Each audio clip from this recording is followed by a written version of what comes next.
Halo semua rekan-rekan, selamat datang di channel ini. Video kali ini kita akan membahas terkait dengan 4 kategori honorer yang memang mendapatkan jaminan khusus dari pemerintah. Apa saja kategori itu? Silakan disimak dan ditonton secara lengkap video ini agar rekan-rekan bisa menerima informasi secara utuh dan menyeluruh.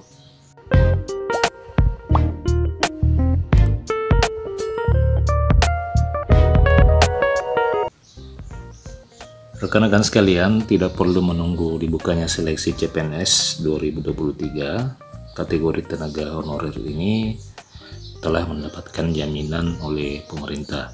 Meski belum semua kategori tenaga honorer yang mendapat jaminan tersebut, setidaknya kabar ini bisa melegakan beberapa golongan di tengah maraknya kabar penghapusan pada bulan November tahun 2023 mendatang.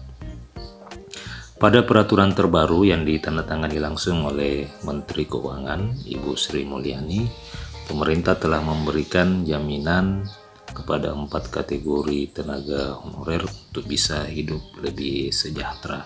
Lantas, rekan-rekan sekalian, kategori tenaga honorer apa saja yang masuk dalam daftar peraturan Menteri Keuangan itu? Kategori yang pertama adalah dikarenakan jumlah yang terus bertambah, maka setiap tahunnya pemerintah memiliki wacana untuk menghapus tenaga honorer pada akhir tahun mendatang.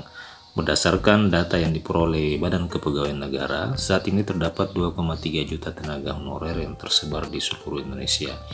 Namun penghapusan tenaga honorer tersebut dinilai bukan solusi yang tepat sehingga perlu dihindari oleh pemerintah.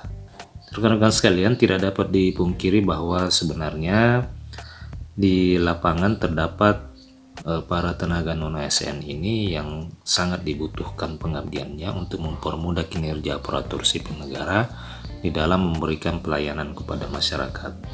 Pada tahun 2022 yang lalu, pemerintah telah menyusun peraturan terbaru bagi pegawai honorer sesuai dengan Peraturan Menteri Keuangan Nomor 83 Tahun 2022 tentang standar biaya masukan pada tahun anggaran 2023 ini. Dalam peraturan tersebut diketahui terdapat 4 kategori tenaga honorer yang telah mendapatkan ketetapan gaji dari pemerintah. Jadi rekan-rekan sekalian, berdasarkan peraturan Menteri Keuangan ini, keempat kategori tenaga honorer ini memiliki gaji di atas rata-rata yang diterima oleh para tenaga non-ASN secara umum di seluruh Indonesia. Hampir semua tenaga honorer yang ditetapkan di dalam peraturan Menteri Keuangan ini, jumlah gajinya itu sesuai dengan upah minimum regional yang ada pada masing-masing daerah. Adapun nominal yang akan diterima oleh masing-masing tenaga honorer tidaklah sama. Hal tersebut ditentukan oleh jabatan dan provinsi masing-masing yang ada di seluruh Indonesia.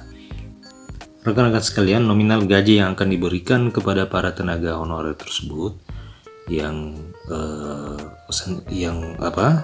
sesuai dengan kategori tersebut itu senilai 2 juta hingga 5 juta pada setiap bulannya. Jadi nilai dari jumlah honor yang diterima ini itu lebih tinggi dari tenaga honorer secara umum. Lalu siapa saja 4 kategori tenaga honorer yang beruntung itu? Sesuai dengan peraturan Menteri Keuangan itu terdapat 4 kategori. Yang pertama adalah tenaga honorer satpam atau satuan pengamanan, kemudian driver atau tenaga honorer pengemudi, kemudian tenaga honorer petugas kebersihan, dan tenaga honorer pramubakti. Nah, rekan-rekan sekalian, keempat kategori ini memiliki aturan yang ditandatangani langsung oleh Menteri Keuangan Ibu Sri Mulyani terkait dengan jumlah atau besaran gaji yang bisa dibayarkan kepada mereka. Namun di peraturan tersebut juga ditegaskan bahwa pembayaran gaji atau besaran gaji tersebut itu akan disesuaikan kembali dengan kemampuan keuangan masing-masing instansi. Artinya disesuaikan kembali kepada kemampuan keuangan masing-masing instansi yang bersumber dari artinya pembayaran atau jumlah gaji yang diterima itu kembali disesuaikan dengan kemampuan fiskal masing-masing instansi dari tenaga honorer tersebut, apakah itu instansi pemerintah daerah maupun pemerintah pusat. Akan tetapi Kementerian Keuangan telah memberikan penekanan bahwa 4 kategori ini itu bisa dianggarkan untuk besaran gajinya sesuai dengan upah minimum regional masing-masing daerah. Nah, rekan-rekan sekalian, demikian keempat kategori ini yang telah mendapatkan jaminan khusus dari pemerintah terkait dengan besaran gajinya, akan tetapi sepenuhnya kembali disesuaikan dengan kemampuan masing-masing instansi, apakah itu instansi pemerintah pusat maupun instansi pemerintah daerah. Terima kasih rekan-rekan terima kasih telah menyaksikan video ini. Sampai jumpa di video berikutnya.